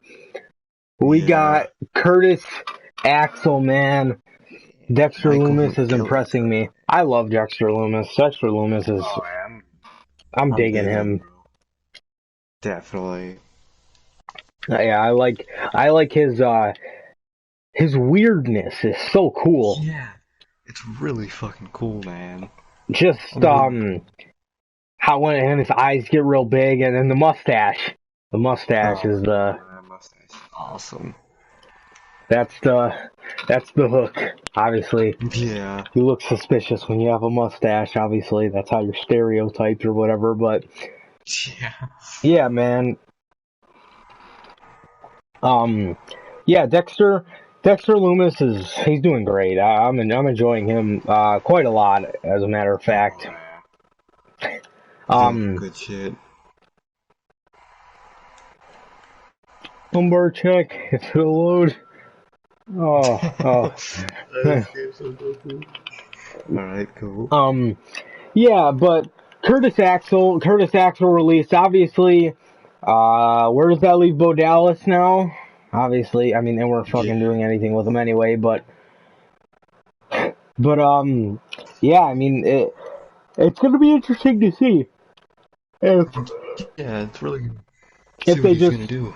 Yeah, if they just have this guy just kind of sit there and collect the paycheck, or if they end up doing anything with him. It should be interesting to see. Obviously, he's always got a spot in the Funhouse. Obviously, he'd be fucking great. God, I swear. That's one of the fucking awesome. Yeah, that's one of the no-brainers in WWE. I feel like why isn't he in the why isn't Bo in the Funhouse or in the Wyatt family by now, or whatever it was? He should have been incorporated into what Bray was doing, I think. Exactly, bro. Because he plays that role so well. Happy. Oh, no doubt. Sadistic. He could play that role really good. So he would be an amazing addition to the Funhouse. Oh, for sure. For sure, I 100% agree with that. Look, now I do the moon stomp. That's weird. Maybe you could only do it to the outside for some reason. Yeah, maybe. Yeah, but sad to see good old Michael McGillicuddy released from the WWE, and I'm excited to see what he does. Obviously a guy with loads of talent. Obviously just never used to the right capacity. Always put in some kind of lackey role or something. So, just a guy with loads of talent who was never used to his fullest potential, I feel. Oh, yeah, most definitely, man. Oh my god. So good. Oh. Yes. Yeah, but obviously they weren't doing shit with him anyway, but I'm excited to see if he does anything, and I'm excited to see what he does at that. Next up, speaking of releases, speaking of releases, we have Cain Velasquez release. Thank God. I mean, I don't even know why they fucking signed this guy, to be honest. But they released him. Thank God. Yeah, for God knows what reason. But they did it, and now he's gone. Yeah. Axelmania jobbing to Snoop Dogg. God. That was my favorite segment. So, yeah, so, I mean, yeah, Cain Velasquez, obviously, he was honestly just brought in to do a Brock match, and then it was rumored that he was gonna be the one to face Brock at Mania and beat him for the WWE title. Obviously, he just had to go away and get knee surgery. Well, I'm glad that never happened, because this guy is just unneeded. That's the best way to describe it. Just not, his services just not needed. Oh, that was bad. A discus chair shot. Wonderful. And yeah, guys, I mean, yeah, I mean, not too much to really say on it. Obviously, he literally did nothing than a spot where he played Dominic's godson, and he played as what's his face? He did he literally did an 88-second match with Brock Lesnar. Yeah. So he didn't come in to do much. Exactly. But did he kick out at 1? Yeah. Holy shit. Ah, fuck. Yeah, but Cain Velasquez, I mean, he, like I said, just unneeded. Really unneeded. Just a cheap way to get ratings on Fox, I think. Really is. Like, bro, damn, you guys do not need to hire him at all. For And sure. apparently, with his, like, knee trouble, why would you even hire him? If you fucking bury people like Joe for injury Right. proneness, why That's a would good you point. hire someone that's clearly injury prone? Like, that's so hypocritical of them. Seriously, yeah. They fucking give anybody else that has a lot of injuries an incredibly hard time, but here comes fucking, uh, here comes Cain Velasquez with all these fucking injury problems, and they just hire him just because. Yeah. Like, come on, man. Where's the sense in that? That makes no sense. Yeah, seriously. Yeah, no sense there. Yeah, that shit just isn't right. Next up, WWE willing to grant releases to just about anybody. Now, Shit, man. if you're the talent, this is just me. If I'm unhappy, as I know a lot of those people probably are, man, I mean, you got a lot of balls to ask for your release during a pandemic, but man, Yeah. if this is the time to do it, and you got a lot of money saved up, if you're somebody like Cedric Alexander, bro, when all this gets done, you're gonna find work. Exactly. Your They're gonna wife get is in AEW. You pretty much have a guaranteed spot in AEW. exactly. You know they love Cedric over there, so you know Oh he'd be yeah, an instant star. He'd be such a great addition to their roster, bro. especially if they were to add And some kind of cruiserweight division, but he's much more yeah, above that.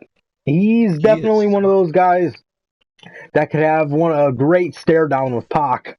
Obviously, those He two, can, bro. um, Oh, their history yeah. obviously That'd be serves fucking itself. awesome. 205 Live, the 205 Live days.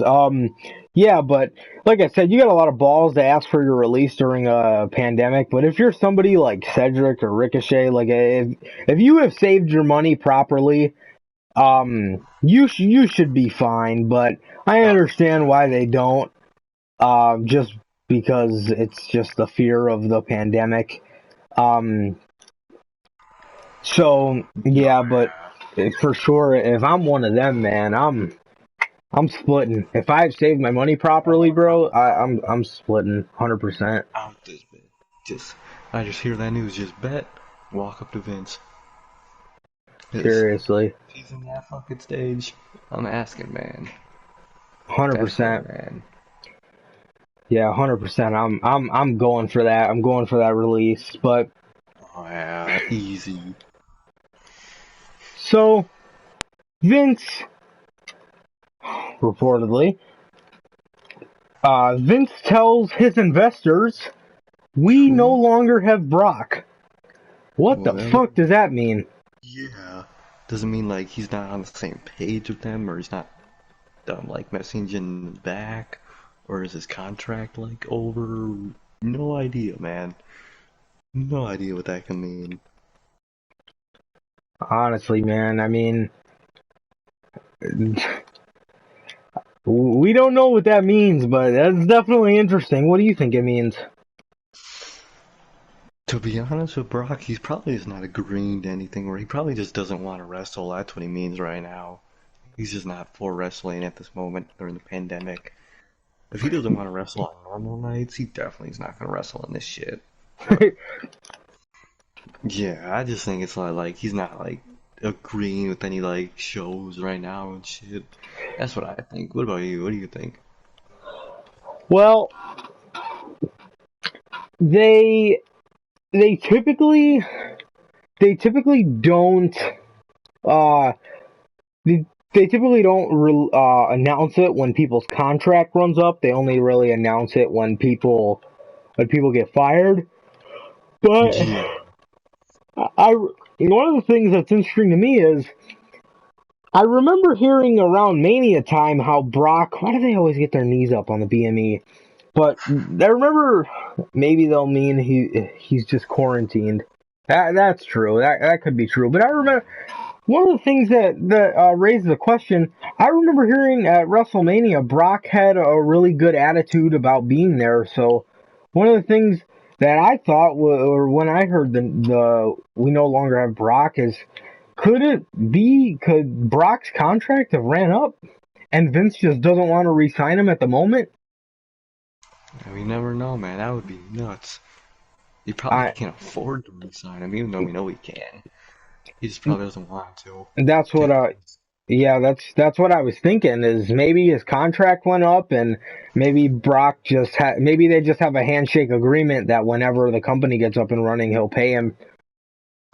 Yeah, So something like that, man. that's one of the things that I was thinking, man. Is maybe like they don't have him for Raw. They don't have him for Raw shows, right? Yeah, I guess that's the big question. We don't even know what the fuck that meant either. Obviously, that's Yeah. very odd for him to say that we no longer have Brock. But that's the first thing that came to my mind is his contract probably ran up and it's probably just a handshake agreement that he'll re-sign him, but he just probably just Yeah. can't afford to pay this guy $12 million a year Yeah. at the moment. You know what I mean? Exactly. Because he's getting fucked by everyone now, like figuratively, because XFL bankrupt. These shows are just going down in viewership. Right. Fucking no fans. All this shit is just piling on Vince. So we don't know what his mindset. Well, we know his mindset, but we don't know deep in his mindset right now. So For sure.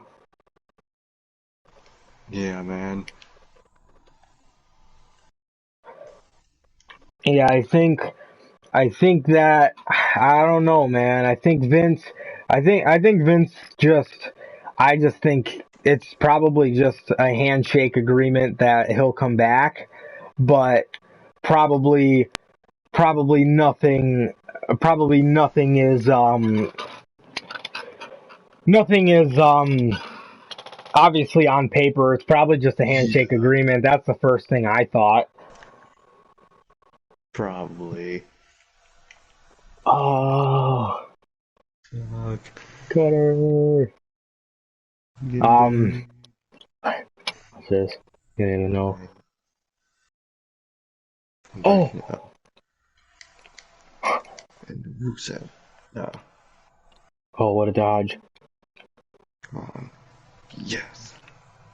Get his ass. Um, oh, what the? Oh, um, yeah. But yeah, I mean, let's see. Yeah, that's the first thing that popped into my mind. Like I said, it's Oh yeah. I don't see Brock going anywhere else. Oh no, he Cause won't. you know people in AEW probably won't pay him that much 12 million. No. because it's unfair to the rest of their roster. Yeah. And you know a lot of people aren't gonna like him backstage. Oh, for sure. Especially just his Plus, style. plus he's not really over with the hardcores right now. And basically Tony Khan's mission right now is just mark out for the hardcores, so definitely won't. Yeah, for sure. Yeah, I definitely think that that Vince has got Brock for life. Brock's a lifer. I don't see Yeah, him he going really anywhere is. else. But yeah, I mean, this guy. Yeah, I mean, like you said, he's not popular amongst hardcore fans. And that's the mission of AEW. Obviously, is to cater to the hardcore fans and not have people like Brock just because he'll make you money. So yeah, but next up,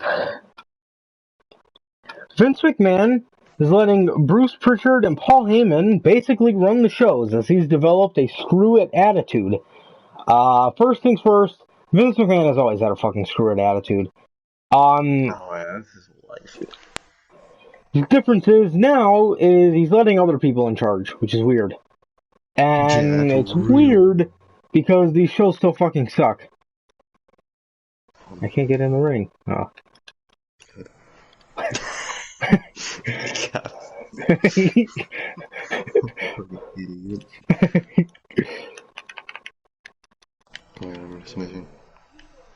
Shit. Yeah, guys, but Vince McMahon has always had a screw it attitude. No questions asked. So that's not weird. The thing that's weird is that these shows still suck. Obviously, we know Bruce Pritchard does a horrible job with SmackDown. Paul Heyman does a decent job with Raw, obviously, because he's a little more in tune than everybody else. But Raw is still nothing special. Also, one of the things I was gonna say about Brock, what do you think is gonna go with Drake Maverick? There's no way he's gonna lose there's no way he's gonna win the championship. There's no way. I don't see them rehiring him. I feel like they don't really believe in him enough. No. Yeah, but I mean, one of the things I was gonna say with Brock is if he goes into AEW, he's a small fish in a big pond, believe it or not. Because the reason I say that is because in WWE, you don't really have a lot of people who are hungry, who just wanna just a different atmosphere, just want to make stars of themselves, and obviously in AEW, people are gonna take him as a legitimate test. They're going to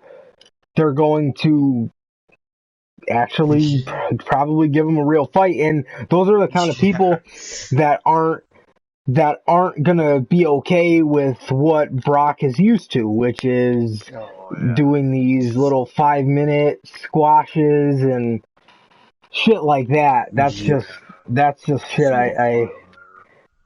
I feel won't fly over there for sure. Oh yeah, especially because fucking Jericho's a fucking backstage like general, and him and Brock don't have a great history as friends, so right. Probably won't be good.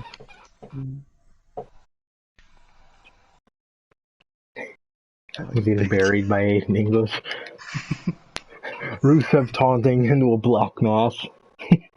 That was great, bro. Yeah, but yeah, Vince McMahon has always had a fucking screw it attitude. So for anybody who's freaking out over Vince McMahon having a screw it attitude, he's always had one. Newsflash. Sorry to hurt your feelings, but he's always had a fucking screw it attitude, and I just don't understand why these shows still suck. Like I said, I do. Goddamn, I do on the fact that Bruce and Vince and Heyman are not really in tune in what's going on. Heyman's the most in tune, if anybody. Oh, yeah, most definitely. But still. Yeah, for sure. I think. God, Aiden English stuff. He's a beast. The fuck? Yeah, I mean, these guys. Yeah, Heyman's the most in tune, I think, which is why he does a decent job with Raw. But like, still, it's nothing to just be exaggerating and excitement over.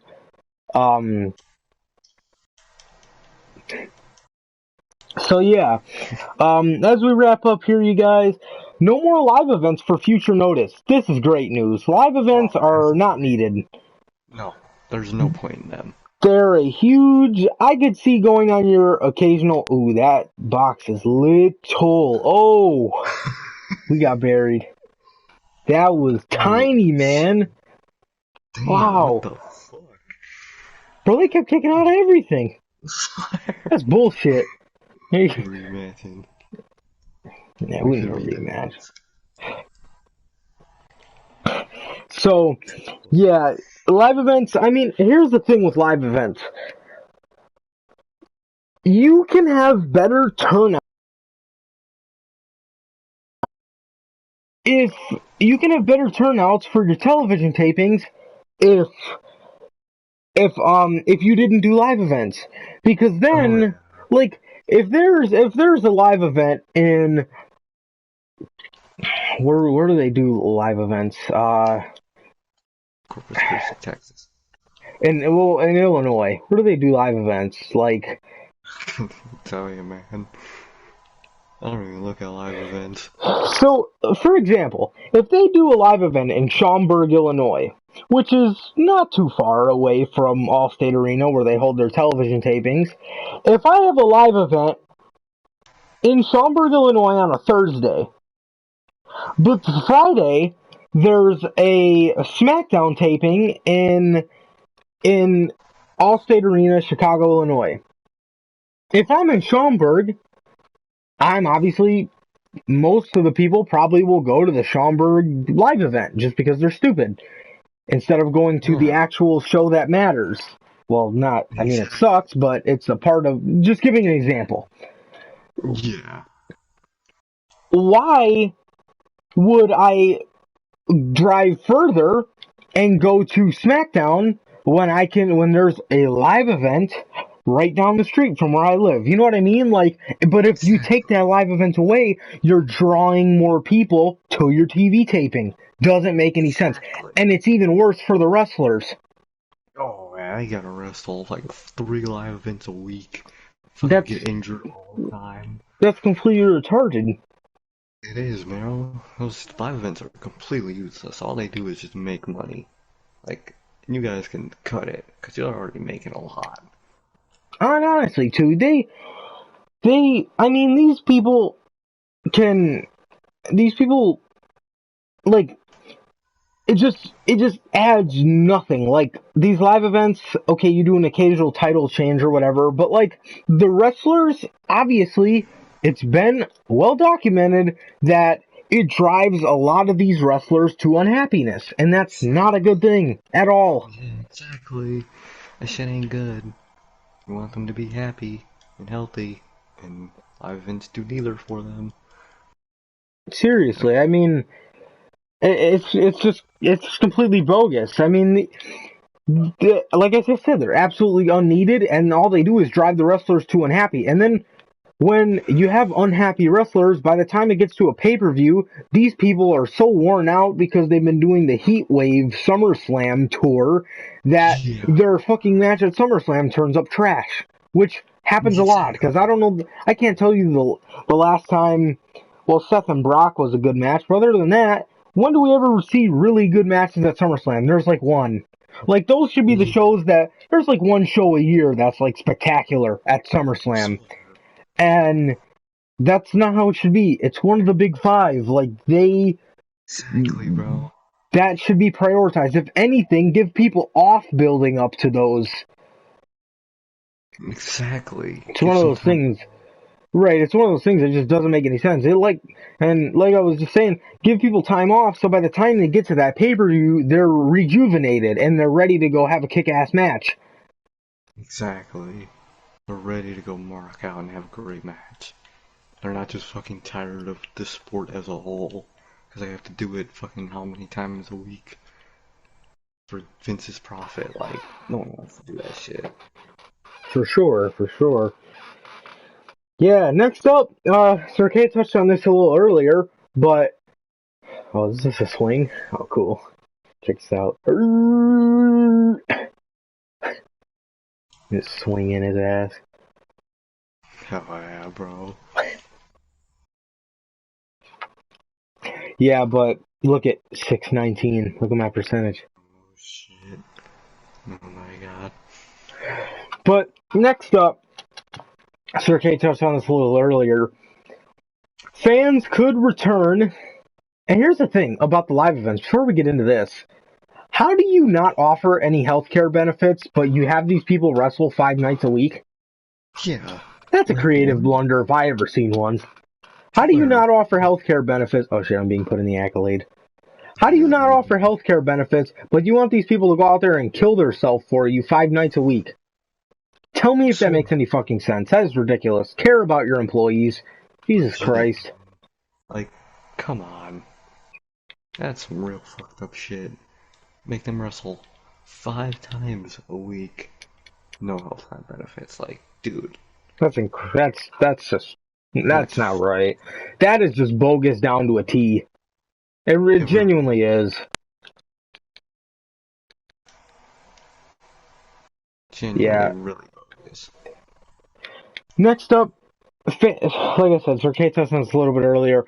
Fans could be allowed back into arenas for AEW and WWE as early as next week. Thoughts? I mean, if they could find a way, it'll make these shows fucking watchable. So I say try it. Fuck it. You? Yeah, for sure. I think that fans are definitely needed. Yeah, I definitely think that fans are well needed for these shows. But you just gotta come up with a way on making sure everybody's safe and everybody's healthy. Exactly. Obviously, and I wonder. I'm kind of uncertain about the idea because of the fact that, like, is everybody gonna have to be 6 feet apart? Like, how does that work? That'll be pretty weird. Having to fucking do everything 6 feet apart. Yeah, that just seems a little weird. I don't know. I don't know how I feel about that. I'm a little uneasy about that part. But as far as just having an audience to react to the show, I think anything's needed. Yeah, I really do. Yeah, legit. If they're not gonna do the fans for some reason, I mean, if they're not gonna do other wrestlers for some reason, go with actual fans. Because my God, these shows are terrible. Just silence. For sure. Yeah, and as we wrap up here, you guys, we got one final story. WWE, this is the big story you guys seen on the thumbnail and in the title. WWE could possibly be sold to ESPN and Fox as early as mid-May. That would be nuts, bro. Which, obviously, we're in the beginning of May. We're May 1st. Yeah. Which is fucking crazy. Tell me about it, bro. My thing about this is since Vince is in this, like, fuck it mood, I don't know if that could, like, relate with the company, too. You never know with Vince's eyes. But like you said the other night, Vince fucking, he sells the company all the time. Just buys it back. Yeah, he sold it to Donald. Oh, please go through the table. I think we'll just miss it. Oh! I'll jump on his ass. Extra burial. What if he moves? When I fucking jump, why am I just looking? I'll push you off. You fucking bitch. No. Did you hit him? No. I flew right past him. Yeah, they got his ass. Or now I gotta finish off Ruski. Alright, what do you think about this, though? I mean, yeah, like I was telling you, the problem with having other wrestlers is the audience is keeping kayfabe. The problem with having other wrestlers as audience is keeping kayfabe. Yeah, that's true. That's Yeah, true. yeah. I mean, But, kayfabe's dead, so. yeah, that's the other part to it. I can't jump. Here, I'll put. But yeah, this guy fucking sells the company and buys it back fucking all the time. So I mean, I just wonder how long before he's fucking putting up an amount to Fox and stuff. Yeah. But after all, he may be stupid to a lot of you guys. But after all, Ryback's theory could be correct, and Ryback's a questionable individual. But man, the one theory he had about about WWE dumbing down the product and making it so simple that anybody could run it, seems like it's coming true. Yeah, seriously. Or Vince is probably the way Vince wants to step down, just selling it and then stepping down. right. Yeah, man, I mean, realistically though, he'll never be completely gone from this company. I mean, until the day he croaks, but Yeah. I mean, what are you gonna do, man? Vince is gonna fucking be here till the day he croaks, and like I said, he'll probably just end up buying the fucking company back anyway. But yeah, like I said, well, for those of you who don't know, Ryback's theory was basically he was explaining how WWE is dumbing down the product and taking all the psychology out of wrestling and making it so simple to the point where anybody could run it. Obviously, because you take all the psychology out of it and you dumb it down so much, and what he said could possibly be true. If another contender I heard to get the company is Disney. I heard that too, which is like, that's gonna be bad. Dude. And me and you always bring up the point how, like, you have grown ass 30-year-old men doing these funny, goofy fucking skits that are the lamest Yeah. thing you'd ever seen in your life. And with Disney, just with them being the kind of company they are, obviously things like blood and all that are.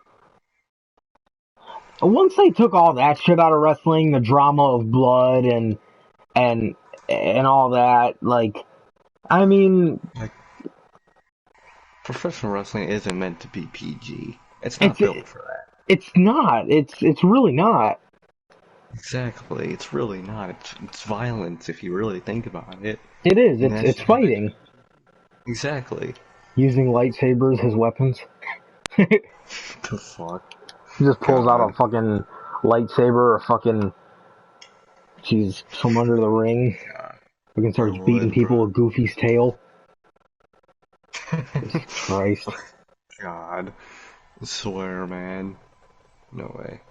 Oh. What's he gonna do? Cut her! No!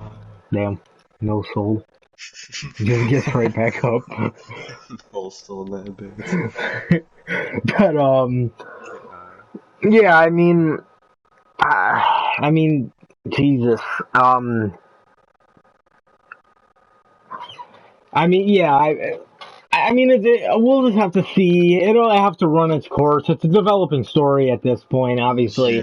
this is all just rumors and speculation at this point. Obviously, nothing is set in stone. Yeah, that's Jimmy. I have my thing on him. Oh my God. Oh shit. Um. God is that? Yeah.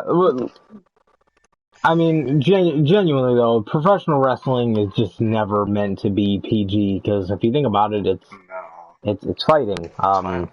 Exactly. Yeah, it's people punching each other. It's people hitting each other with Yeah. weapons. It's not meant to be run by a company like Disney, of all Yeah, people. exactly. But well, more than likely it'll go to Fox just because they have More than SmackDown, likely. or Yeah, I can ESPN see or ESPN will get the pay-per-view rights. Which if these fucking pay-per-views go back to $60, this fucking company's gonna die a that. miserable death. Oh yeah. Everyone's gonna pirate their shit. I know I will. Cause I ain't paying $60 for Mania. Fuck that. I ain't paying $60 for the fucking Dude, shows. Seriously, any of these fucking shows. I'm definitely, especially Mania. People have $60 to pay for shit anymore. Everything is a subscription fee, because that's how the world works now. No one wants to pay $60 for a show you're gonna watch once. Yeah, and that's a great point. Everything is ran by subscriptions. Look at all these things that are so massively popular in the world. Look at Netflix, Hulu, ESPN Plus, Disney Plus. Disney Plus is $7. ESPN Plus, I believe, is $5. Hulu, WWE Network, everything wrong. Everything is just run by subscription base. Nobody wants.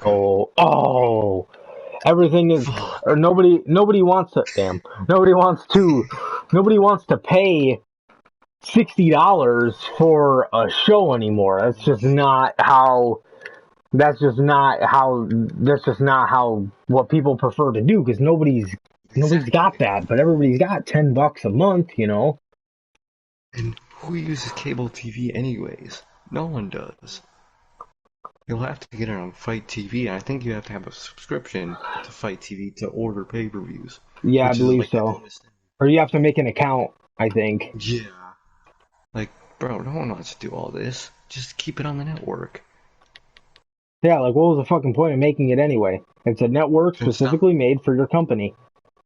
Stop doing those free monthly things if you don't want fucking people to abuse it. Right, or just do a tiered system. Yeah, exactly. Like, simple. But or around Mania time, just make it 15. Exactly. They're acting like they're losing money though with all this when we know they're not. Yeah, I mean, because even though a lot of people do that, a lot of people do it month by month and put a new thing in there. However, a lot of people are paid subscribers as well. I'm a fucking paid subscriber. What, now I gotta pay $60 and $10 for the network? Fuck you. Yeah, what the fuck is the point of the network at this point? You pirate their documentaries too. Like, I know. Literally, the network is dead if pay-per-views leave the network, because that's the point of it. It's not the network too, so what the fuck is the point of the network? I miss when NXT was on the network. I really do. I swear, man. That was fucking awesome.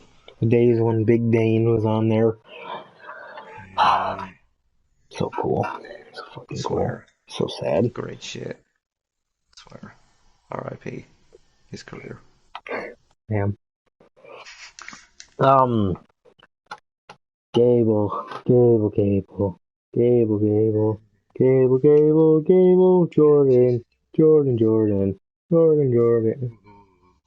God, remember this was a thing? I miss those chants. I swear to fucking God, I do. Like you said actually the other day too. All those NXT chants, bro, I miss them. Oh, the Oscar's gonna kill you. Joe is gonna kill you. Nakamura. Oh. And they sung his theme, bro. Bobby Roode. Such good shit, man. Bailey's gonna hug you. Oh, those are some fucking great chants. Or the Bailey thing. Hey. Ooh. I wanna know. Will you be my girl? Ah, that was fucking great chants. Good shit back then, man. To Mark singing a chant. People reminisce about the fucking Attitude Era. We reminisce about that shit. We remember things. We reminisce about things from fucking 2 years ago. This fucking company works are already all dead. Oh, that was one of my favorite Bailey chants, bro. The UK one where they had that little jingle for her. Yeah, that was so unique and awesome. I remember the Sasha's Ratchet chant. Oh yeah, they got her ass. That was some great shit. Such good shit, bro. Oh yeah. Man. Sad. It really is. Yeah, guys, but that is all the news we have for this episode, guys. But So basically, just to run, just the future of this podcast. So we were thinking about adding a segment to this news. Obviously, so whenever I'm scrolling around on Twitter, I tend to see a lot of retarded things that a lot of wrestling fans say, and so do you, Sir K. And we were thinking we can do a little segment after we wrap up with the news, and we could just read over some of those retarded things and kind of give our opinion on it. And we were thinking about debuting that next week, so you have that to look forward to. Yeah, for sure. So that's something for the podcast we want to bring in, obviously, because we see these all the time and we talk about these amongst ourselves. But one day we were just thinking how cool it would be if we shared some of these ridiculous comments with you guys, because I remember I was telling you guys a while ago about my friend that will not be named at this junction, who proceeded to tell me that Roman Reigns was more agile than Daniel Bryan. And we want to bring stupid things like that to the podcast, and we want to share some laughs with you guys and talk about some of the stupid shit we see on a day-to-day basis on Twitter, obviously, where you find all the fucking creeps and weirdos and dumb wrestling fans. Basically, it's land of just idiots and weirdos. You guys got that to look forward to. Trust me, you guys are gonna like it, because we see a lot of stupid shit on Twitter, and we are just gonna share some of these tweets with you guys and bring them to you guys and see what you guys think about them as well. Oh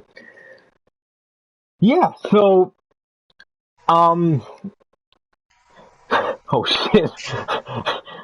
It looked like it was fatal. I swear. I cracked my ass. Man.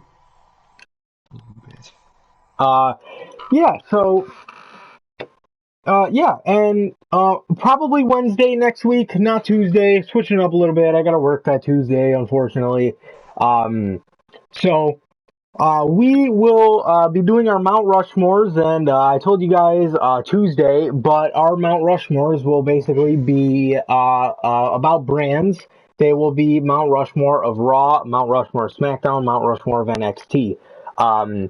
Like I said, then who are the top 4 people that come to your mind when you think of those 3 brands? We're gonna tell you ours Tuesday. We're very excited for this episode, and that is going to do it for this episode, you guys. Thank you for everybody who stopped by. Thank you, guys. So, that is going to do it for this episode. Please like, comment, subscribe, and we will see you guys with the Mount Rushmores. Peace.